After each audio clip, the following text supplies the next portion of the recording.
कांग्रेस के साबिक सदर राहुल गांधी आसाम के दौरे पर हैं। इस दौरान वो गुवाहाटी में वाक़ई कामाख्या मंदिर पहुंचे, जहां उन्होंने पूजा अर्चना की। इसके बाद उन्होंने मीडिया से बात करते हुए कहा कि कांग्रेस हमेशा वादे पूरे करती है। उन्होंने बीजेपी को भी तनकीद का निशाना बनाया।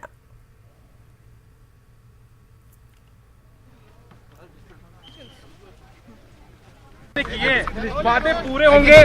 देखिए भैया, कांग्रेस पार्टी ने 5 गारंटीज दी हैं, आप उनको जानते हैं, ठीक है।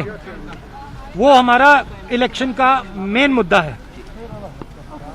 राहुल जी, वादे पूरे होने की क्या गारंटी है? गारंटी तो 5 है, लेकिन वो 5 पूरे होंगे। गारंटी शब्द आपको समझते हैं? गारंटी शब्द को जी, हमने जहां भी हमने कुछ कहा है, हम बीजेपी नहीं है। छत्तीसगढ़ में हमने कहा था कर्जा माफ करेंगे, करा।